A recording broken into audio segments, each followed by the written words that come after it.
Halo, bagaimana kabar sahabat hari ini?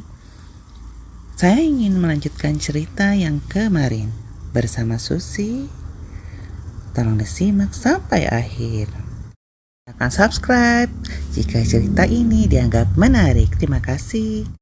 Mimpi saya yang dibuat kemarin itu hari Selasa. Ternyata saya mendapatkan kabar duka. Dan kejadiannya itu pada hari Rabu pagi. Hari ini hari Kamis. Saya mendapatkan kabar pagi ini. Saya kaget. Seperti saya mendapatkan pertanda. Padahal itu bukan siapa-siapa orang yang saya kenal. Saya tidak kenal. Benar, orang itu tidak saya kenal. Tetapi ceritanya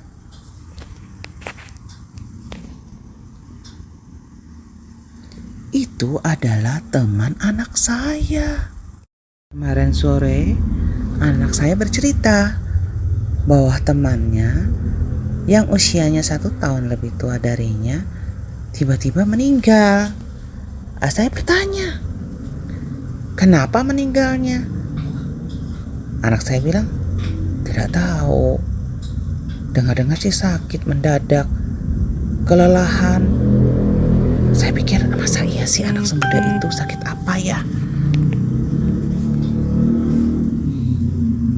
Kemarin dari raut wajah anak saya terlihat sih seperti banyak pikiran, berpikir kenapa ya?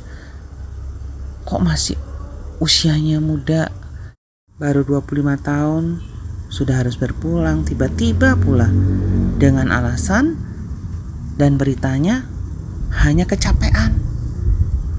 Anak saya pasti berpikir, saya juga capek setiap hari, rada ngeri-ngeri juga ya. Jadi apa harus banyak istirahat? Nah, sedangkan anak muda kan harus rajin cari uang, dia pikir. Setelah itu ya saya terdiam, anak saya juga terdiam, sama-sama berpikir, ada apa ya kira-kira? Dan hari ini anak saya bertanya pada orang tuanya dan ibunya hanya mengirimkan sebuah link berita tentang sebuah kecelakaan kereta api. Tapi sebelumnya saya meminta maaf jika ada kesalahan kata, kalimat untuk menceritakan hal ini. Semoga almarhum mendapatkan ampunan dan diterima serta mendapatkan tempat yang mulia di sisi Tuhan dan keluarganya diberikan kekuatan. Kan juga sangat berduka mendengar kabar ini, apalagi teman yang dikenal oleh anak saya. Juga ibunya menceritakan bahwa putrinya ini menggunakan gaun berwarna pink saat pergi. Jadi sebelumnya almarhum yang dengan inisial V ini jika mendapatkan masalah biasanya akan melakukan sesuatu yang ya sangat tidak baik ya, tidak boleh ditiru ya. Dulunya V ini memiliki kekasih, tetapi kemudian mereka putus. Tidak tahu alasannya apa. Apakah setiap ada masalah V ini ya seperti ini, melakukan sesuatu yang ekstrim sehingga pacarnya ini merasa kesulitan menangani kita tidak pernah ada yang tahu ya. Setelah kejadian ini barulah ya kita sebagai orang yang mendengar cerita jadi berpikir, apakah dulu semasa masih memiliki kekasihnya merasa sulit berjalan seiring karena pikiran yang berbeda. Kita tidak ada yang tahu ya, tidak ada jawaban. Si sulit jika kita bersama pasangan, jangankan pasangan ya, saudara sekandung atau teman, kita kan berharap pola pikirnya sama, seiring sejalan, sehingga enjoy dalam mengarungi hidup yang pasti banyak masalah ya. Dan kita harus selalu bisa mengatasi masalah, mencari solusi dengan berserah kepada Tuhan tentunya ya.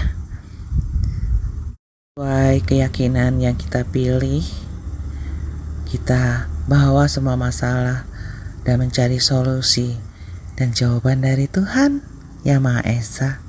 Kita juga berpikir, ini almarhum V ini bukan orang yang kurang, tetapi kenapa yang ditemukan ini di lokasinya dan beritanya ini berjalan dari bagian kota B ke bagian kota B yang lainnya, di sebelah rel kereta api. Nah, seseorang jika mengalami sesuatu, sebagai orang tua pasti tidak bisa ya menjaga anaknya sepanjang hari, sepanjang hidupnya. Ya, sebagai anak, sebagai seorang muda yang sudah berusia 25 tahun,